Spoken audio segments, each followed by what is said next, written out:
अच्छा बेटा, ये हमारा मॉक पेपर जो हुआ है, मॉक एग्ज़ाम जो हुआ है, ये उसका मॉक वन का कंप्यूटर्स का पेपर है 2021-22 का। तो इसका सोल्यूशन हम कर रहे हैं यहाँ पे, ज़रा देखते जाइएगा आप लोग। ठीक है, ये मैं सोल्यूशन जो है ये अपलोड कर दूंगा, तो आप लोग वहाँ पर भी इसको सही से देख सकेंगे। तो ज़रा इसको समझते जाइए और देखते जाइए कि क्या है इसमें। क्वेश्चन नंबर वन है, the most appropriate numeric value. सबसे अप्रोप्रिएट न्यूमेरिक वैल्यू जो होती है वो कौन सी stored in a variable, float type variable के अंदर न्यूमेरिक वैल्यू जो स्टोर होगी वो क्या होगी।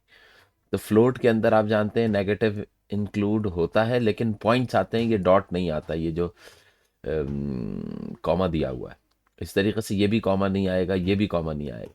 जबकि यहाँ पे पॉइंट आपको दिया हुआ है, तो पॉइंट आपको देने का मतलब क्या हो गया कि यही है मोस्ट अप्रोप्रिएट वैल्यू होगी which can easily be stored in a variable. Question number two है, which of the following are use to indicate the starting of a single line comments. अब आपको इंडिकेटिंग स्टार्टिंग, एक single line starting comments अगर आपको देना हो तो आप किस चीज़ से इंडिकेट करते हैं। लाइक अगर मैं एक प्रोग्राम यहाँ पे आपको शो करूँ, ये देखिए जैसे ये प्रोग्राम है, इस प्रोग्राम में अगर मैंने ये प्रिंट एफ या एन माइनस माइनस एन को अगर हमने कमेंट्स करना है, तो इसको कमेंट्स करने के लिए हम क्या करेंगे, डबल फॉरवर्ड स्लैश देंगे। तो देखिए इसने अपना कलर चेंज कर लिया है। अपना कलर चेंज कर देने का मतलब क्या है कि अगर आपने डबल फॉरवर्ड स्लैश दे रहे हैं तो इसका मतलब क्या है कि that is use for single line. ये किसके लिए होगा, सिंगल लाइन कमेंट्स के लिए। और अगर मल्टीपल लाइन कमेंट्स के लिए देना है आपने, लाइक अगर मैं ये चाहता हूँ कि फॉर की ये बॉडी जो है जो 5 से 8 तक है ये पूरी खत्म हो जाए, तो इसके लिए आप क्या करेंगे कि फॉरवर्ड स्लैश स्टैरिक देंगे, और जहां पे एंड करना होगा वहां पे फिर से स्टैरिक फॉरवर्ड स्लैश करेंगे। तो देखिए ये स्टैरिक फॉरवर्ड स्लैश से कमेंटिंग स्टार्ट हुई है, यानी कि कंटेंट आपके पास कमेंट्स में ट्रांसफॉर्म हो गए, और ये इनका एंडिंग है। ये स्टार्टिंग फॉरवर्ड स्लैश स्टैरिक और एंडिंग स्टैरिक फॉरवर्ड स्लैश। लेकिन अगर आपके पास सिंगल लाइन दिया हुआ होगा तो सिंगल लाइन के लिए डबल फॉरवर्ड स्लैश यूज होता है। ठीक है ना। ये आपके पास किस चीज के लिए है, सिंगल के लिए, सिंगल लाइन। जबकि मल्टीपल लाइन अगर आपको दिया हुआ हो तो forward slash and asterisk that is used for multiple multiple line comments. अगर मल्टीपल लाइन कमेंट्स हैं तो आपके पास क्या यूज होगा, forward slash asterisk. C programming is the language example of procedural language है। इस ये जो है ये एग्जाम्पल किस चीज की है, प्रोसीजरल लैंग्वेज की एग्जाम्पल है। अच्छा, इसके बाद अगर आप चलते हैं, क्योंकि असेंबली और मशीन तो डिफरेंट होती है, object oriented C plus plus है, तो सी प्रोग्रामिंग लैंग्वेज जो होगी वो प्रोसीजरल लैंग्वेज होगी। प्रोसीजर्स होते हैं, फंक्शंस होते हैं।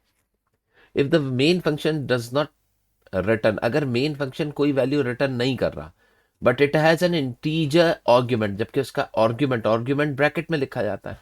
तो आर्ग्यूमेंट देखिए इंटीजर यहाँ पर भी है, आर्ग्यूमेंट इंटीजर यहाँ पर भी है, लेकिन ये कोई वैल्यू रिटर्न नहीं कर रहा, तो इसका मतलब क्या, नॉट रिटर्न वैल्यू वॉइड कहलाती है। तो आपके पास जो आंसर होगा वो कौन सा आंसर होगा, आंसर सी कंसीडर किया जाए। अब क्वेश्चन नंबर 5 देखिए, in C programming which pair of option occupy, यानी कि in C programming which pair of option occupies the same memory space. यानी कि यहाँ पे देखिए 1 के अंदर इन्होंने क्या दिया हुआ है, कैरेक्टर दिया है, 2 के ऊपर इन्होंने डबल एंड दिया है, और 3 पे फ्लोट दिया है। अब अगर मैं इसको देखूं तो कैरेक्टर जो होता है वो 1 बाइट का होता है। अच्छा, फ्लोट जो होता है ये 4 बाइट का होता है, और खाली इंट जो होता है ये 2 बाइट का होता है, लेकिन अगर डबल इंट कर देंगे तो ये भी कितने बाइट का हो जाएगा, 4 बाइट का हो जाएगा। तो बताइए वो चीजें जो कि 4 4 बाइट की आ रही हैं वो 2 और 3 है, तो your answer would be 2 and 3। तो आपका आंसर यहाँ पे क्या हो जाएगा, सी हो जाएगा, जो दोनों सेम बाइट से। अब ये कह रहे हैं type casting perform by compiler. Type casting एक ऐसी टाइप कास्टिंग जो कौन परफॉर्म करे, कंपाइलर, यानी कि प्रोग्रामर नहीं कर रहा हो। कंपाइलर का मतलब क्या हो गया कि that should be automatically type casting in C programming known as. अब सिंपल टाइप कास्टिंग तो कुछ नहीं होता भाई, एक एक्सप्लिसिट और एक इम्प्लिसिट होता है। एक्सप्लिसिट वो होता है जो कि कौन परफॉर्म करता है, प्रोग्रामर परफॉर्म करता है। एक्सप्लिसिट वो टाइप कास्टिंग होती है जो आपने खुद से परफॉर्म करनी पड़ती है ब्रैकेट्स में लिखकर। तो इसका मतलब क्या है कि ये तो आपके पास कंपाइलर परफॉर्म कर रहा है, तो ये भी नहीं हो सकता। सी जो है वो आपके पास क्या दिया हुआ है, इम्प्लिसिट। ऑटो कास्टिंग कुछ भी नहीं होता, तो इसका आंसर इम्प्लिसिट टाइप कास्टिंग होगा। The process of translating a program line, ऐसा प्रोसेस जिसमें लाइन बाय लाइन प्रोग्राम को ट्रांसलेट किया जाए, उसको हम इंटरप्रेटिंग कहते हैं, ठीक है। जबकि कंपाइलेशन के अंदर क्या होता है, the whole file is converted into the object file, and then object file की एग्जीक्यूटेबल फाइल बनती है, और फिर आप उसको रन कर पाते हैं। Whole program is going to be executed at once, ठीक है ना, जबकि ये line by line execution. The correct categorization of, ये जो प्रिंट एफ और स्कैन एफ जो फंक्शंस हैं, वो प्री प्रोसेसर डायरेक्टिव्स के अंदर, यानी कि ये प्री प्रोसेसर डायरेक्टिव्स फाइल्स हैं, इनमें से किस फाइल से प्रिंटफ और स्कैनफ बिलोंग करते हैं। तो आपको पता है प्रोग्राम से पहले हैश इंक्लूड stdio.h, ये स्टैंडर्ड इनपुट आउटपुट हैं, ये दोनों प्रिंटफ और स्कैनफ, तो ये stdio.h का पार्ट होंगे, ठीक है। इसके बाद क्या कह रहे हैं, consider the given language statement, जिसमें आप देखें कि ये अगर मैं सी लैंग्वेज देखूं तो डिवीजन यूज नहीं होता, ये स्क्वायर पावर यूज ऐसे नहीं होती, और मल्टीप्लिकेशन भी ऐसे यूज नहीं होता। तो with reference to this, how many operators are incorrect, इसमें से कितने ऑपरेटर्स इनकरेक्ट है। तो यहाँ पे देखिए कि स्क्वायर जो है वो ऑपरेटर नहीं है, या आप एक्सपोनेंट भी ऑपरेटर ही कहलाता है। तो आपके पास जो ऑपरेटर्स, अगर एक्सपोनेंट को आप ऑपरेटर लेते हैं, मेरे ख्याल में पावर, मेरे ख्याल में इसमें ऑपरेटर यूज नहीं होगा, या चलिए हम अभी फिलहाल इसको 3 ही मार्क करेंगे, जो सी है ना, क्योंकि स्क्वायर भी ऑपरेटर कहलाता है, क्योंकि ये भी आपके पास क्या कर रहा होता है, it is going to be multiplied the same basis. तो इसका मतलब क्या है कि अगर इक्वेशन में ये दिया गया है तो वी विल राइट, क्योंकि स्क्वायर इस तरीके से नहीं लिखा जा सकता, उसके अंदर पावर का फंक्शन जो है वो आप, तो इस पूरी इक्वेशन में सी लैंग्वेज के रिलेटिवली अगर आपके पास इनकरेक्ट ऑपरेटर्स या इनकरेक्ट ऑप्शंस आते हैं, तो वो डिवीजन मल्टीप्लिकेशन सारे होंगे, तो सी आंसर होगा।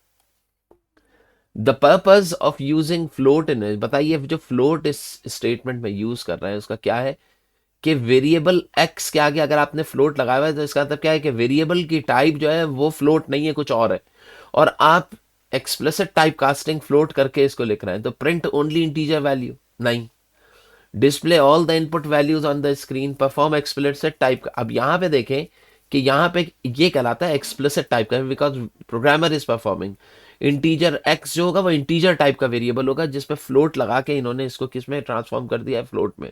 तो यहाँ पे एक्सप्लिसिट टाइप कास्टिंग जो है वो परफॉर्म हो रही है, और स्टोर्ड इनपुट वैल्यू तो है ही नहीं। तो इसका मतलब क्या है कि यहाँ पे फ्लोट का जो पर्पस है वो एक ये भी है, और दूसरा ये है कि वेरिएबल एक्स जो है it is not a float type variable, that is why the programmer is converting the type of X into the float one. Example of unary, देखिए भाई यूनरी ऑपरेटर्स वो ऑपरेटर्स होते हैं जिनके साथ सिर्फ एक ऑपरेंट लिखा जाता है। मसलन आपके पास अगर लिखा है प्लस प्लस ए, तो ये यूनरी ऑपरेटर होगा, ये प्लस प्लस सिंबल, क्यों, क्योंकि इसका ऑपरेंट सिंगल है, सेम एक ही है। देखिए अगर आप लिख रहे हैं नॉट ए, तो इसका मतलब क्या है कि इसका भी ऑपरेटर क्या है, सिंगल है। तो बताइए ये भी यूनरी हुआ, ये भी यूनरी हुआ, ये बाइनरी होगा, क्योंकि इसके इर्द गिर्द क्या होता है, यहाँ पर ए लिखते हैं, यहाँ पे बी लिखते हैं, तब रिमाइंडर आता है आपके पास, तो ये बाइनरी ऑपरेटर्स कहलाएंगे ये वाले। तो ये दोनों 1 and 2 are the unary operators, तो इसका आंसर 1 and 2 होगा। 12 देखिए, example of compound assignment operator. तो सबसे पहले हम देखेंगे कंपाउंड ऑपरेटर। तो देखिए ये तो कंपाउंड नहीं है, कंपाउंड ऑपरेटर्स वो कहलाते हैं जिसमें दो ऑपरेटर्स हो, ये भी कंपाउंड, ये भी कंपाउंड, ये भी कंपाउंड। अब तो कंपाउंड ऑपरेटर हमें 3 मिल रहे हैं, अब हमने चेक करना है असाइनमेंट कौन सा है। तो देखिए ये वाला जो डबल इक्वल है, ये कंपैरिजन ऑपरेटर है, असाइन नहीं करता बल्कि कंपेयर करके ट्रू या फॉल्स में रिजल्ट आपको दे रहा होता है, तो ये तो नहीं हो सकता, कंपेयर ऑपरेटर है। अच्छा यहां पे आपके पास इज नॉट इक्वल्स टू, ये भी कंपेयर कंपैरिजन कर परफॉर्म कर रहा है, ये भी कंपेयर कर रहा है, तो इसका मतलब क्या है कि ये भी कंपैरिजन ऑपरेटर होगा, ये भी कंपाउंड ऑपरेटर, असाइनमेंट नहीं होगा। जबकि ये आपके पास असाइनमेंट होगा। कैसे असाइनमेंट है, अगर मैं लिखता हूं सी इज इक्वल्स टू C%2,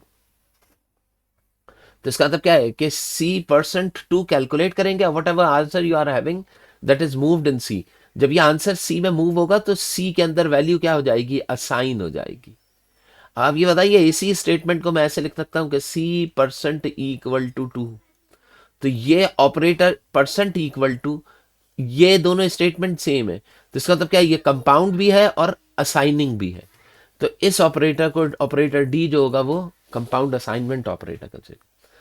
अच्छा, इसके बाद कह रहे हैं कंसीडर द गिवन कोड। अब इस कोड के अंदर अगर आप देखें तो ये 5 से 5 कैंसिल हो जाएगा, 1 आएगा, 6 1 6 और 4 3 12, 12 और 6 18 आंसर आपके पास आ जाएगा बॉडमैस रूल के थ्रू अगर आप इसे सॉल्व करते हैं। Consider the mathematical expression B square. अच्छा, इसके अंदर थोड़ा सा एरर था, ये हमने बना तो दी थी लेकिन इसके अंदर एक प्रॉब्लम रही। पहली चीज समझने की तो ये है कि आप यहाँ पे देखें कि ये जो सिंबल दिया गया है कैरेट का, ये GW बेसिक में यूज होता है लेकिन सी लैंग्वेज में यूज नहीं होता। तो सी लैंग्वेज में दोनों ब्रैकेट्स को या तो आप अलहदा अलहदा मल्टीप्लाई करके रखें, या यानी कि अब मल्टीप्लीकेशन नहीं, इसके लिए फिर हम क्या चीज यूज करते हैं, फंक्शन यूज करते हैं, पावर का फंक्शन। तो देखिए बी को बी से मल्टीप्लाई करेंगे यहाँ पर, -4। अब यहां पे देखिए 4 और ए के दरमियान यहां पर भी एक प्रोडक्ट का साइन होना चाहिए था जो हम मिस कर गए, ठीक है ना।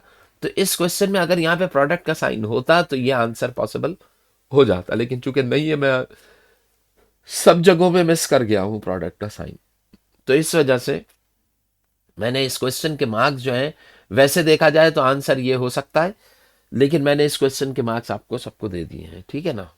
अगला देखें, 15 16 17। अब देखिए character type CH type variable है, CH में हम पाकिस्तान को मूव कर रहे हैं। ये बताइए जब आप CH में पाकिस्तान को मूव करेंगे तो ये एक एक करके पहले P जाएगा, फिर A, फिर K, फिर ISTAN, आखिर में जो वैल्यू जाएगी इसके अंदर वो क्या होगी, स्मॉल n। और फिर आपने उसी स्मॉल n को पुट 4 का मतलब क्या है, डिस्प्ले ऑन स्क्रीन, कि आपने उसको स्क्रीन के ऊपर क्या कर दिया, डिस्प्ले कर दिया। तो स्क्रीन के ऊपर क्या चीज डिस्प्ले हो रहा होगा, n। अब जरा देखिए इसमें द मेमोरी स्पेस, CH चूंकि कैरेक्टर टाइप वेरिएबल है, कैरेक्टर है, तो कैरेक्टर टाइप वेरिएबल 1 बाइट का होता है, तो इसका आंसर जो होगा वो कितने बाइट होंगे, 1 byte. How many functions are there, अगर मैं फंक्शंस को काउंट करूं तो देखिए एक आपके पास यहाँ पे मेन फंक्शन है, एक आपके पास ये पुट CH फंक्शन है पुट 4, और एक है आपके पास गेट CH। तो टोटल नंबर ऑफ फंक्शंस जो अगर आप यहाँ पे काउंट करते हैं तो how many functions we are having 3 functions. The output of the given program, अभी मैंने बताया था उसका आउटपुट जो होगा वो n आएगा, क्योंकि एक वक्त में कैरेक्टर वेरिएबल एक ही वैल्यू कंटेन करता है। Which of the following input to values, इसमें से कौन सी है जो दो वैल्यूज के इनपुट को करेक्टली डिफाइन कर रहा है। अब देखिए इंटीजर x है और फ्लोट y है, ठीक है। अब आप ये बताइए कि यहां पर आपके पास परसेंट आते हैं, एंड नहीं आता, तो इसका मतलब क्या है कि ये वाली चीज रॉन्ग हो जाएगी। दूसरे में देखिए ये परसेंट एफ और परसेंट डी तो ठीक लिखा है, लेकिन यहाँ पे m% का सिंबल आना चाहिए था, और x यहां पर है इंटीजर और आप वैल्यू मूव करा रहे हैं एज अ फ्लोट, तो भी ये आपके पास लॉजिकली रॉन्ग हो जाएगा। तो ये भी आपके पास क्या होगा, रॉन्ग होगा। यहां पे देखिए %f और %d और m%x और m%y, तो देखिए x एज अ फ्लोट ले रहा है और y एज अ इंटीजर ले रहा है, तो ये लॉजिकली क्या हो जाएगा, रॉन्ग हो जाएगा। तो इसको भी हम यहां पे देखिए x जो है वो इंटीजर आ रहा है और y जो है वो एज अ फ्लोट इंसर्शन हो रही है, तो ये वाला स्टेटमेंट जो है वो आपके पास करेक्ट, लॉजिकल और सेंटेक्स कोई एरर इसमें नहीं होगा। जरा हम इसको एक दफा परफॉर्म करके भी देखते हैं, ठीक है बेटा, एक सेकंड, एक मिनट। अगर हम स्कैनफ लें और इसको हम करें %d, %f ले लेते हैं, और यहाँ पे वेरिएबल m% n ले लेते हैं, ठीक है। और यहाँ पे printf %f ये %f और कॉमा n F11। यहाँ पे देखिए फंक्शन इंट मेन, अच्छा यहाँ पे हमने सेमीकोलन नहीं अप्लाई किया है, F11। देखिए इसने इनपुट ले लिया है इनपुट लेने का मतलब क्या है कि इससे कोई फर्क नहीं पड़ता अगर इंटीजर वेरिएबल में हम फ्लोट की इंसर्शन कर लें। अब देखिए मैं करके देखता हूँ। 45.45.5, ठीक है। देखिए इसने आउटपुट आपको दिया है 0.00000, ठीक है। और अगर मैं यहाँ पर इस जगह पर डी लिखता तो अब ये मुझे 11 45.5, अब ये आंसर आपको 45। देखिए यहाँ पे आंसर आपको अब ये गार्बेज वैल्यू दे रहा है।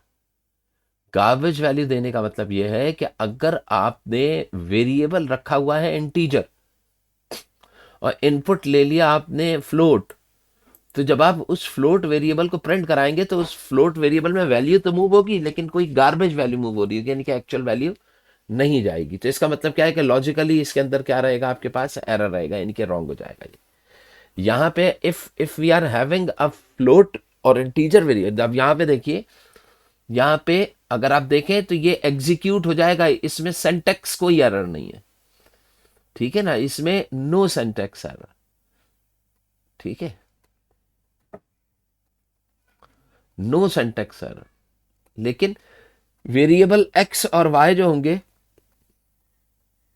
वो गार्बेज वैल्यू कंटेन करेंगे, ठीक है।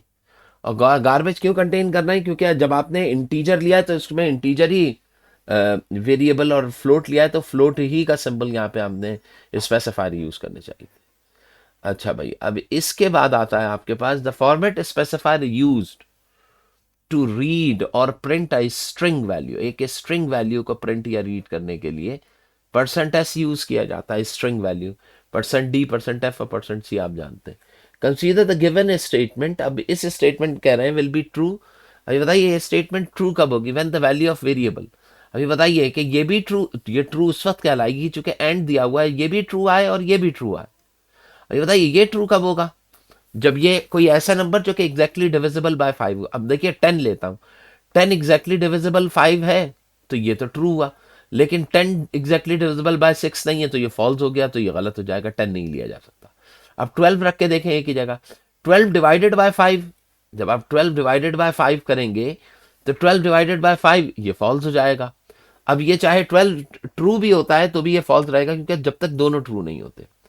अब 15 करके देखें तो 15 में भी ऐसा ही आ रहा होगा, लेकिन जब आप 30 रखेंगे तो 30 डिवाइडेड बाय 5 रिमाइंडर 0 आएगा एग्जैक्टली डिविजिबल, और 30 डिवाइडेड बाय 6 रिमाइंडर 0 आएगा।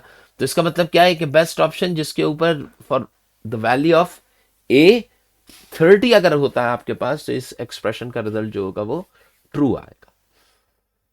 अच्छा जी, इसके बाद क्या कह रहे हैं कि एक वैल्यू है y इज इक्वल्स टू 1। अब डू वाइल स्टेटमेंट यूज कर रहे हैं, वाइल y लेस देन 9। पहले 1 किया, डू आया, डू के अंदर चलेगा क्योंकि इनिशियली ये प्रिंट कर देगा 1 को। 1 + 2 3 हो जाएगा, 3 चेक करेगा, ट्रू होगा, ऊपर जाएगा तो 3 प्रिंट कर देगा। तो 5 हो जाएगा तो फिर 5 को प्रिंट, फिर 7 होगा तो 7 को प्रिंट, फिर 9 होगा तो बाहर आ जाएगा, तो 1 3 5 7 प्रिंट होगा। बात समझ में आई आपके, ये क्या प्रिंट होगा, 1 3 5 एंड 7। आगे चलिए, after execution of the loop what will be the value. अभी बताइए जब 7 को प्रिंट कर देगा तो y की वैल्यू 9 हो जाएगी, जब इससे वेरीफाई करेगा तब बाहर आएगा। तो बताइए जब यहां से बाहर निकलेगा तो y की वैल्यू क्या हो चुकी होगी, 9। अच्छा, इसका हम ड्राई रन भी बना सकते हैं, और ड्राई रन कैसे बनाएंगे कि ये y हो गया, ठीक है। y के बाद फिर आप अंदर आए तो आपने प्रिंट किया, ठीक है, प्रिंट एफ हुआ स्टेटमेंट, प्रिंट एफ की स्टेटमेंट है ये, प्रिंट एफ की स्टेटमेंट। फिर y is equals to y plus 2, ये स्टेटमेंट इंक्रीज हुई। देखिए पहले मैंने ये वाली स्टेटमेंट लिखी, फिर ये वाली। अब उसके बाद चेक कर रहा है, ये किस चीज को चेक कर रहा है, y इज लेस देन 9। देखिए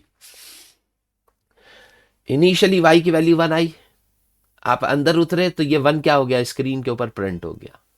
फिर इधर आए y 1 + 2, ये y की वैल्यू क्या हो गई, अब ये 3, चेक किया ट्रू है। अभी y की वैल्यू क्या आई, 3, 3y अंदर जाके क्या हो जाएगा, प्रिंट हो जाएगा। अब y की वैल्यू क्या हो गई, 5 अगली दफा। इसको चेक किया, y 5 लेस देन 9, ट्रू है, इस तरफ आ जाएंगे 5। अब 5 को क्या कर दिया आपने, फिर से प्रिंट कर दिया, ये ड्राई रन टेबल कहलाता है। फिर ये क्या हो जाएगा 7, 7 की वैल्यू क्या है, ट्रू है।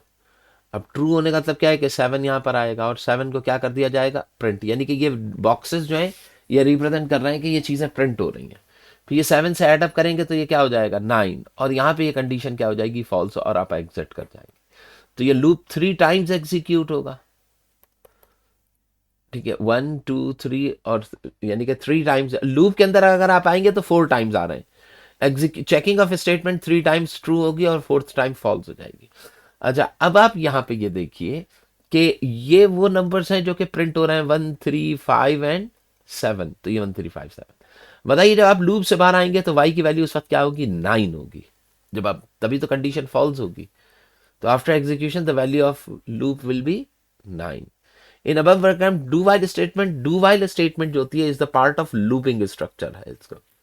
लूपिंग स्ट्रक्चर के अंदर डू वाइल इस्तेमाल होता है, जबकि कंट्रोल स्टेटमेंट में आपके पास इफ एल्स, एल्स इफ, और इफ एल्स इफ और स्विच स्टेटमेंट जो है ये आपके पास स्ट्रक्चर, कंट्रोल स्ट्रक्चर में आती है।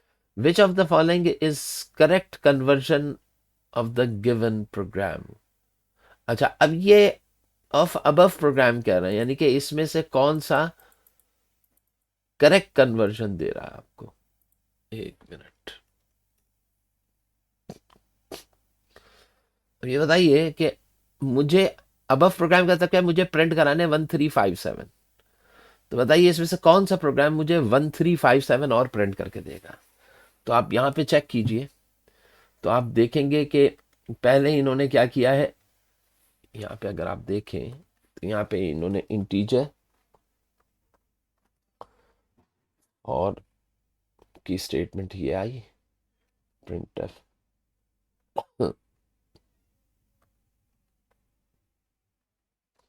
अब आप ये देखिए कि ये मैंने इसको इस तरीके से करके लिख दिया है ताकि ये आपके समझ में आ सके। अब आप ये दो प्रोग्राम्स देखें, y की वैल्यू 1 है, यहाँ पे आया y1 से लेके लेस देन और इक्वल टू 9, और y प्लस प्लस है। ये बताइए जब नीचे उतरेंगे तो पहले 1 प्रिंट करेगा, फिर ऊपर जाके 2 हो जाएगा, 2 3 4 5 6 7 8 9, यानी कि 1 से लेके 9 तक तमाम नंबर्स जो होंगे वो क्या कर देगा, ये प्रिंट कर देगा। तो ये तो डिजायर्ड नहीं है हमें। अब यहाँ पे देखें y is equal to Y plus two, Y less than 9, बताइए पहले y की वैल्यू 1 प्रिंट होगी। अब आप ऊपर जाएंगे तो 1, ये जो चीज लिखी है इसका मतलब है y is equal to Y plus two. जब 1 प्रिंट हो जाएगा तो प्रिंट करने के बाद ऊपर जाएंगे तो ये इसकी वैल्यू क्या हो जाएगी, y की वैल्यू 3 हो जाएगी। चेक करके नीचे उतरेगा तो अब ये 3 प्रिंट कर देगा, यानी कि पहले 1 प्रिंट होगा, फिर 3, फिर 5 प्रिंट होगा, फिर 7 प्रिंट होगा। 7 के बाद जब ये 9 को चेक करेगा तो इक्वल दिया हुआ है ना, तो ये 9 भी प्रिंट कर देगा। तो हमें तो 1357 चाहिए, 9 तो नहीं चाहिए ना। तो इसका मतलब क्या है कि यहाँ पे जो इक्वल टू है, अगर y इज लेस देन 9 हो तो सही रहेगा। तो बताइए ये भी सही नहीं रहा। अगला देखिए, तो इसके अंदर देखिए y इज, देखिए y is equal to 1, y is equal to 1, y is less than और इक्वल टू 7। तो आपको देखिए जब मैं पूरा सेम प्रोग्राम 7 पे करूंगा तो ये तो आपके पास सही रिजल्ट आएगा 1357। तो ये इसको जब आप एग्जीक्यूट कराएंगे ना तो यहाँ पे आपके पास फॉर नेक्स्ट के लिए रिजल्ट आ जाएगा 1357। तो आपका आंसर यहाँ पे क्या होगा, सी होगा। अगर मैं इसी प्रोग्राम को री राइट करूं इस तरीके से कि वी वांट टू प्रिंट 10 8 7 6 5 4 3 2, ये अगर मुझे प्रिंट करना हो, तो अब यहाँ पे बताइए कि पहले y की वैल्यू स्टार्टिंग में अगर आप यहाँ पे देखें तो y की वैल्यू 0 हुई, नीचे उतरे लेस देन 10 है, नीचे उतरे 0 प्रिंट हो गई पहले, जबकि हमें पहले क्या प्रिंट करना है 10। तो इसका मतलब क्या है, अगर पहले 0 प्रिंट हो रहा है तो इसका मतलब क्या, ये प्रोग्राम गलत हो गया। अब y 0 हुआ, लेस देन इक्वल टू 10, और यहाँ पर भी पहले 0 प्रिंट हो जाएगा तो ये भी प्रोग्राम क्या हो जाएगा, रॉन्ग हो जाएगा। तो हमें 0 से नहीं, हमें 10 से स्टार्ट करना। y इज इक्वल्स टू 10 ये मुमकिन हो सकते हैं दोनों।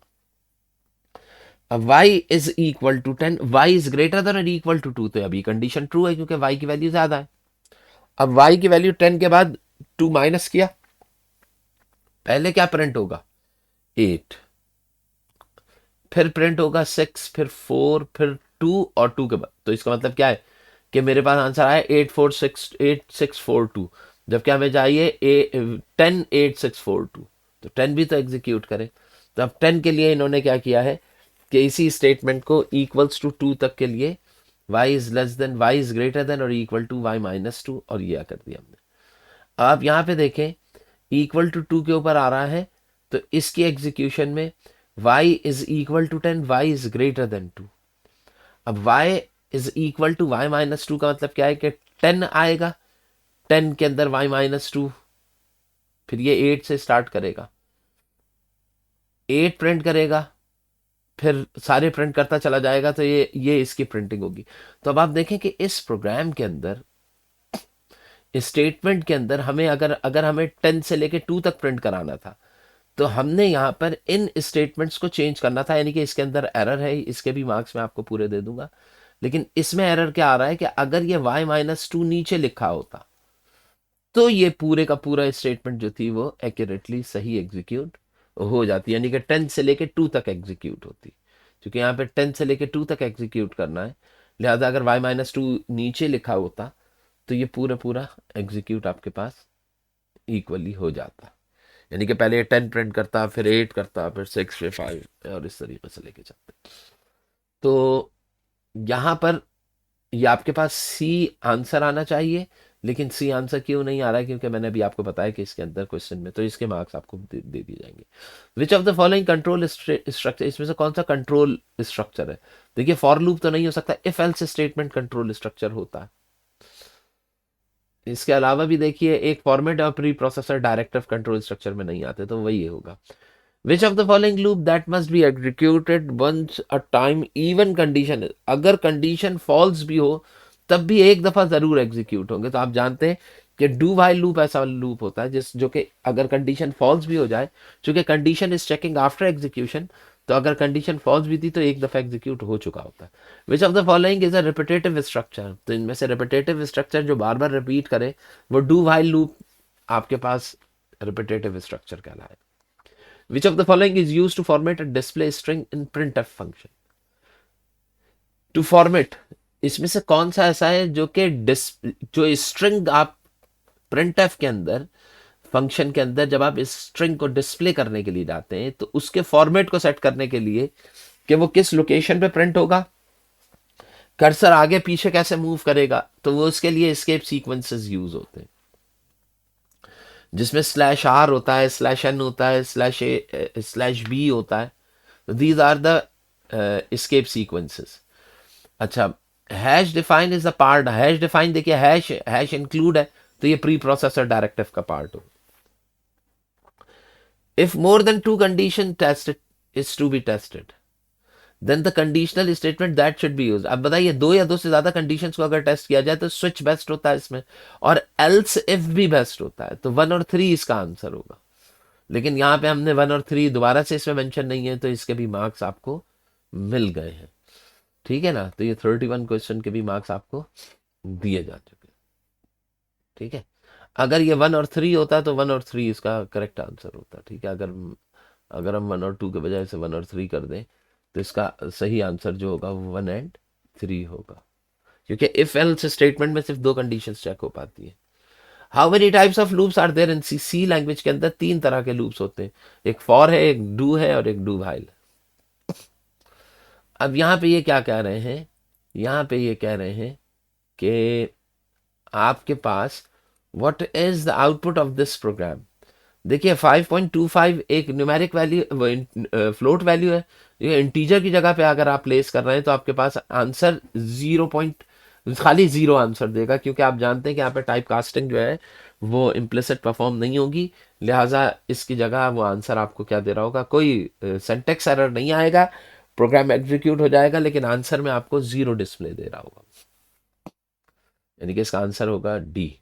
What is the output of this program? बताइए, ये इंटीजर टाइप है 3, और आप परसेंट डी लिख के कर रहे हैं, तो इसके अंदर क्या होगा कि परसेंट डी रख के जब आप एग्जीक्यूट करते हैं, तो एग्जीक्यूशन पे आपके पास 3 तो प्रिंट नहीं होगा, क्योंकि वेरिएबल आपने प्रिंट कराया ही नहीं है। तो कोई भी एक गार्बेज वैल्यू मेरे ख्याल में हो जानी चाहिए। हम ये करके देख लेते हैं प्रोग्राम।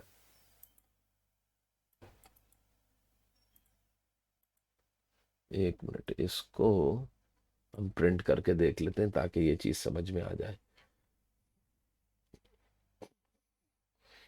11, तो देखिए ये प्रिंट हो गया है और एक गार्बेज वैल्यू प्रिंट कर रहा है, क्योंकि यहाँ पे मैंने वेरिएबल मेंशन ही नहीं किया है। तो इसका मतलब क्या है कि मेमोरी से कोई भी वैल्यू उठा के ये गार्बेज वैल्यू जो होगा वो उसको प्रिंट कर देगा। ठीक है, तो इसका आंसर जो होना चाहिए वो क्या होगा, गार्बेज वैल्यू। 35 क्या है, हैश इंक्लूड वॉइड। अब यहाँ पे देखिए पहले आर है, आर कहलाता है बिगिनिंग ऑफ लाइन। तो बिगिनिंग ऑफ लाइन के ऊपर अगर आप चले जाते हैं तो इसका मतलब क्या हो गया कि कर्सर हेलो तक पहुंचा था, दोबारा से किस पे आ गया, एच पे आ गया, और फिर आपने उस एच के ऊपर दोबारा से क्या लिख दिया, वर्ल्ड लिख दिया। तो ये पूरा खत्म हो जाएगा, इसकी जगह क्या लिखा आएगा, WORLD, और कर्सर यहाँ ब्लैंक कर रहा होगा। अगली लाइन क्या है, नेक्स्ट लाइन, यानी कि नेक्स्ट लाइन का मतलब क्या है कि आप क्या होगा, वर्ल्ड ऊपर लिखा होगा, कर्सर यहाँ ब्लिंक कर रहा होगा। अब आपने हेलो लिखना है तो पहले क्या लिखा हुआ है, हेलो, कर्सर यहाँ ब्लिंक कर रहा था। स्लैश बी का मतलब क्या है, कर्सर इसके ऊपर आ जाएगा, और दोबारा से स्लैश बी का मतलब क्या है, कर्सर इस पे आ जाएगा, और तीसरे स्लैश बी का मतलब क्या है, कर्सर इस पे, यानी कि HELLO हेलो था।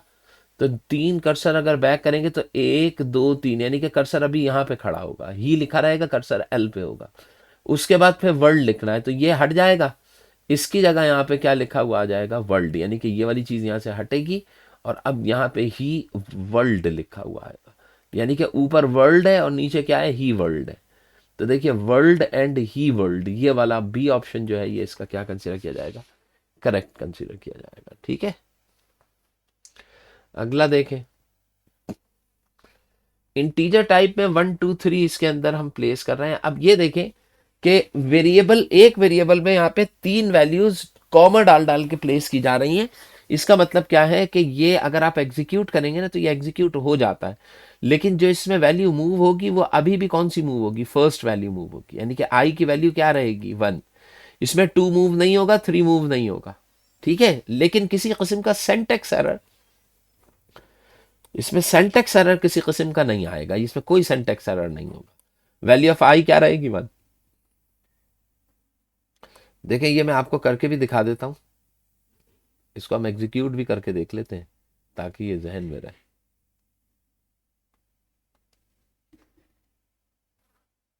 एक मिनट,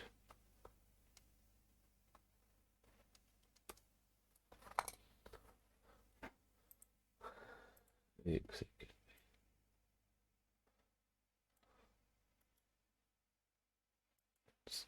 कॉपी किया।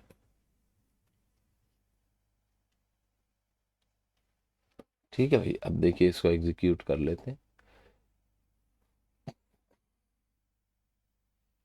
यहाँ पे परसेंट आई दे रहा है, स्पेस आ गई शायद इसकी, नहीं जी ये,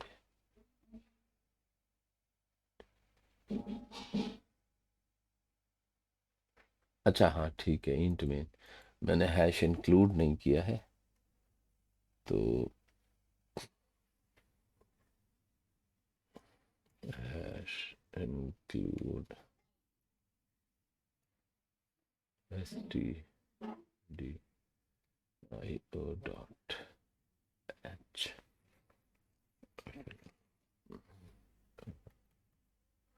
stdio.h 11। ठीक है, अब देख रहे हैं आप, ये इसको एग्जीक्यूट कर रहा है और इसका आंसर दे रहा है 1। इसका मतलब ये हो गया कि अगर मैं 2 को यहाँ पे कर दूं और 1 को ए यहाँ पे कर दूं तो ये मुझे आप आंसर क्या देना चाहिए, इसे 2, F11। देखिए अब ये आंसर 2, यानी कि जो फर्स्ट वैल्यू होगी वही वैल्यू उसमें इंसर्ट हो जाएगी, बाकी वैल्यूज का इंसर्शन नहीं होगा। तो अगर कहीं पे ऐसे लिखा हुआ हो तो आप इसको इस तरीके से रख सकते हैं, तो आपके पास इसका आंसर जो होगा वो क्या आ रहा होगा, 1। आउटपुट जो होगा इसका फंक्शन का वो आपके पास क्या आएगा, प्रोग्राम का 1 आ रहा होगा। ठीक है, सेंटेक्स वैलिड है, सेंटेक्स में कोई प्रॉब्लम नहीं है। अब ये कह रहा है इनको रीड करें, तो इसमें आपको मैंने बताया था कि plus num num plus plus num 1 और नम 2।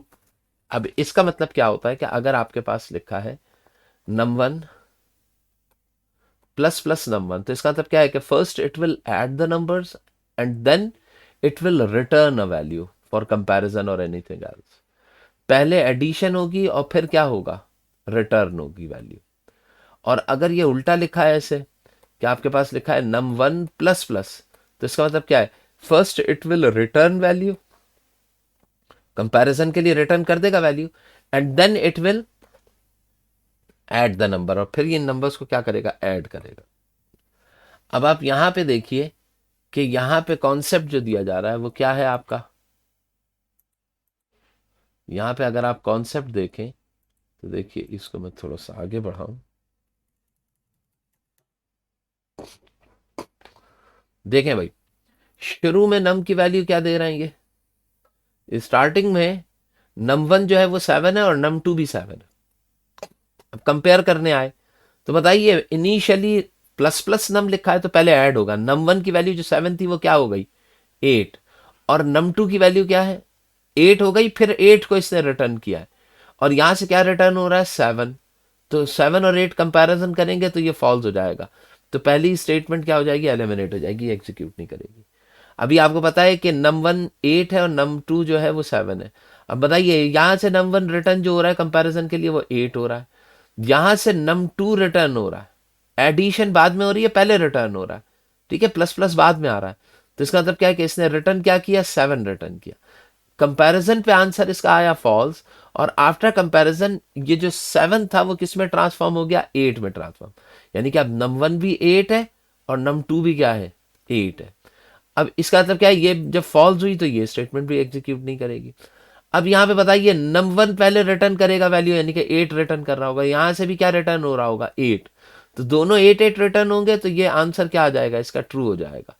जबकि आफ्टर एग्जीक्यूशन 8 जो होगा वो प्लस प्लस की वजह से किस में ट्रांसफॉर्म हो जाएगा, 9 में यानी कि ये 8 रहेगा, ये 9 हो जाएगा, तो print F third condition is true, ये आपके पास प्रिंट हो जाएगा और फिर बाहर आ जाएंगे आप, तो आपके पास थर्ड कंडीशन का रिजल्ट मेंशन होगा, यानी कि your output would be third condition is true.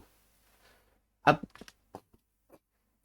इसमें क्या कह रहे हैं, इसमें ये कह रहे हैं कि int main N, N is equal to 10 है, N is greater than equal to 1 और एन माइनस 1, यानी कि उल्टा चल रहा है यहाँ, ठीक है ना, तो पहले एन 10 प्रिंट करेगा, फिर एक कम करके 9, फिर 8 7 6 5 4 3 2 1 तक जाएगा, तो 10 से लेके 1 तक जाने का मतलब क्या हो गया कि ये आपके पास प्रिंट कर रहा होगा।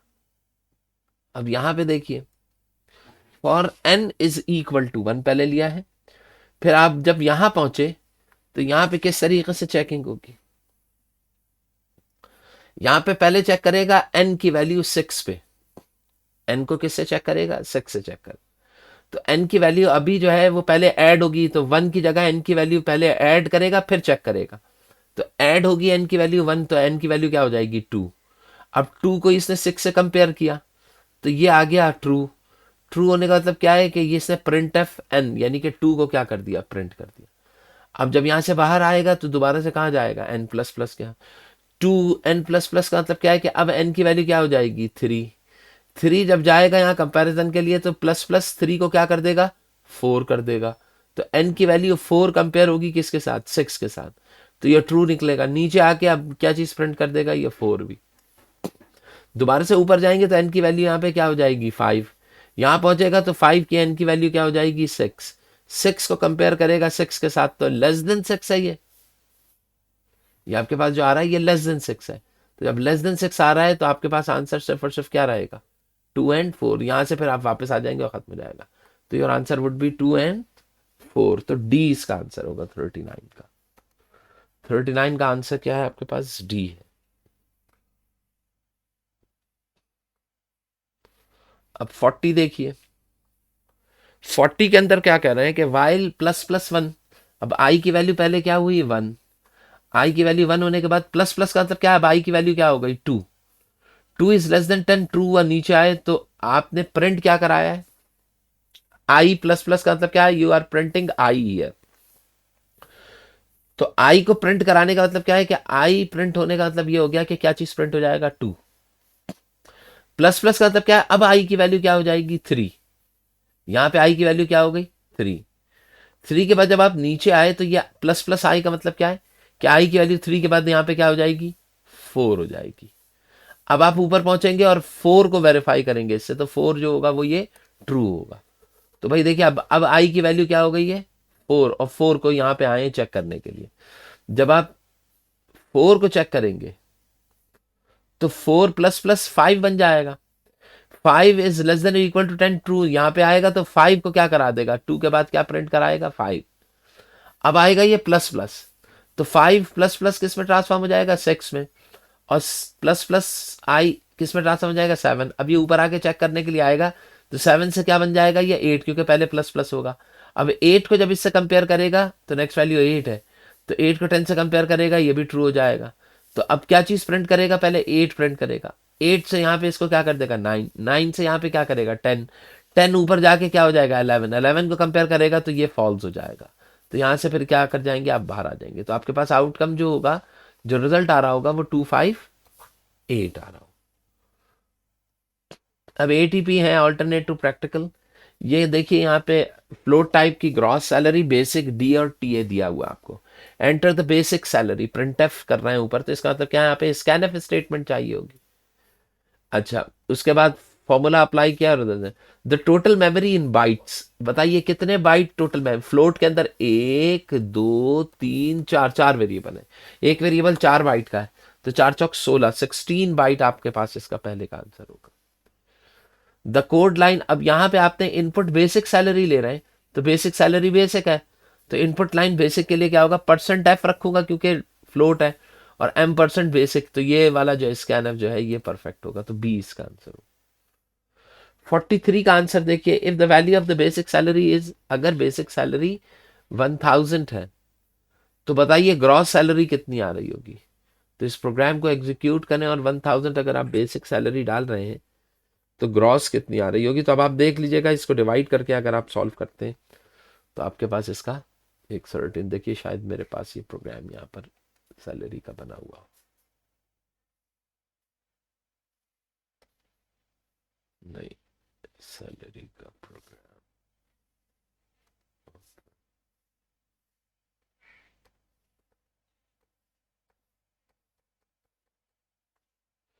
नहीं मेरे ख्याल में प्रोग्राम है नहीं इसमें। अगर आप डाल के चेक कर लें तो भी आपको अंदाजा हो जाएगा। अब देखिए ना, ये 35 है, इसको डिवाइड करेंगे 100 से, कैलकुलेटर से करके देख लेते हैं, बनाना थोड़ा सा मुश्किल हो जाएगा ये।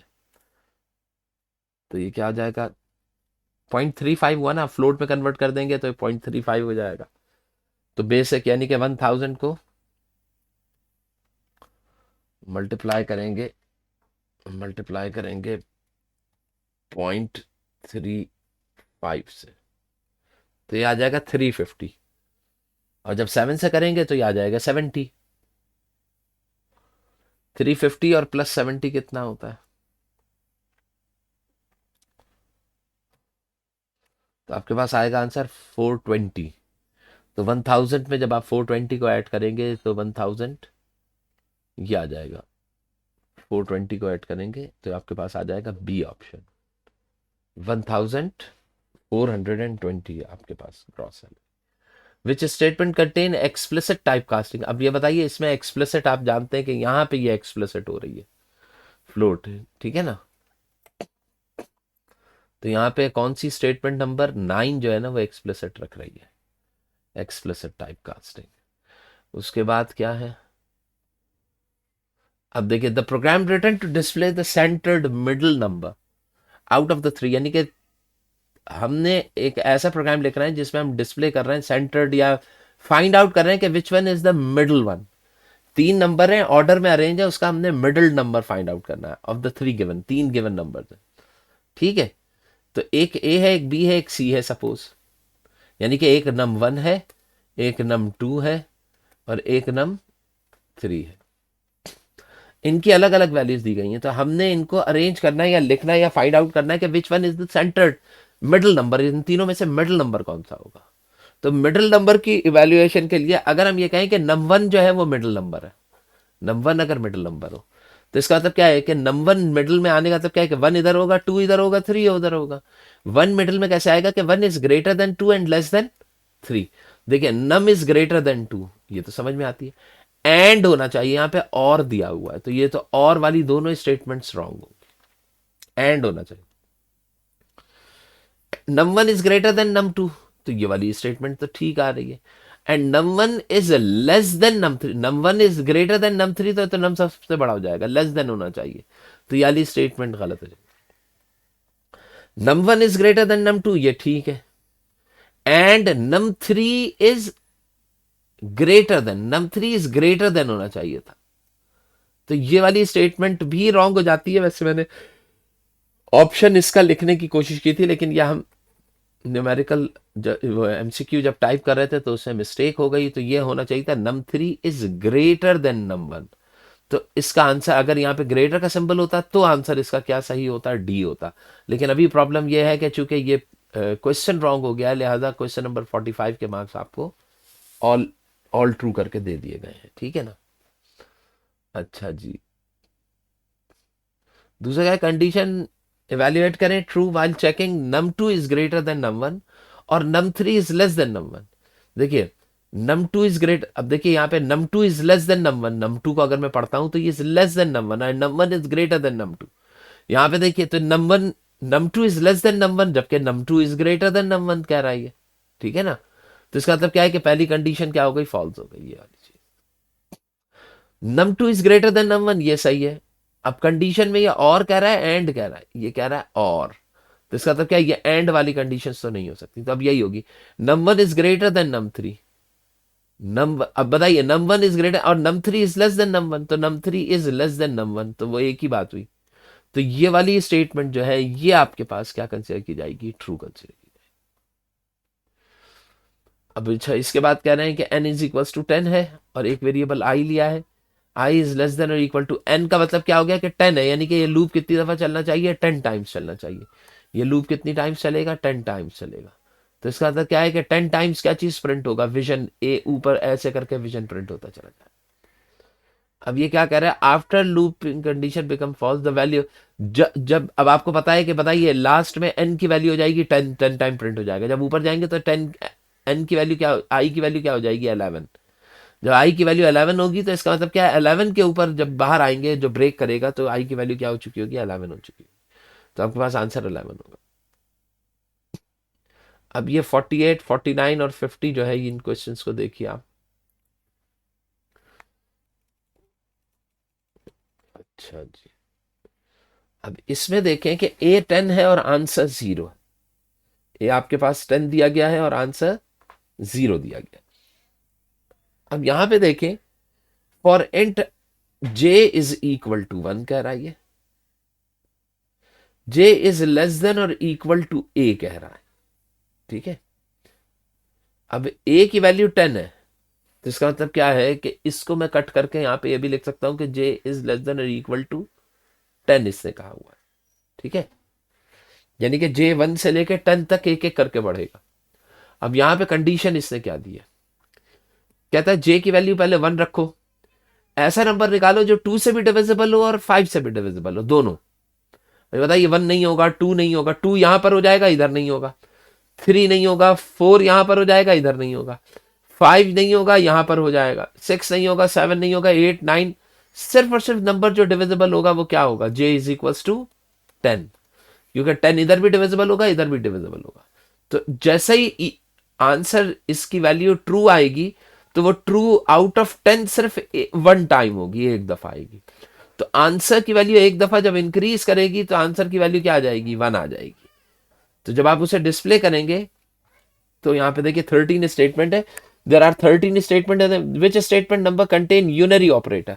तो आप जानते हैं यूनरी ऑपरेटर क्या होता है, ऐसा ऑपरेटर जिसके साथ ऑपरेंट सिंगल हो। तो देखिए ये है यूनरी ऑपरेटर, ये सारे बाइनरी हैं, तो इसमें भी यूनरी आ रहा है, इसमें भी यूनरी आ रहा है, ए plus plus.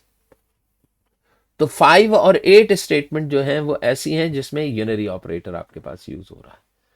Which statement contains logical operator, तो भाई देखिए लॉजिकल ऑपरेटर आपके पास क्या होता है, एंड सिंबल है, तो 7 जो होगा वो लॉजिकल ऑपरेटर कंटेन करेगा। और नेक्स्ट क्या रहा है, आउटपुट ऑफ द प्रोग्राम, अभी मैंने आपको बताया वो किसके बराबर होगा, 1।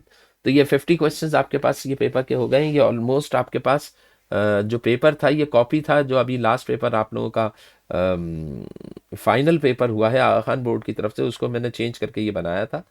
तो क्वेश्चंस थोड़े से ट्रिकी थे, लेकिन आप जब उसको अटेम्प्ट करेंगे तो वो आपको समझ में आना चाहिए, ठीक है बेटा। तो इसको यहीं तक रखें।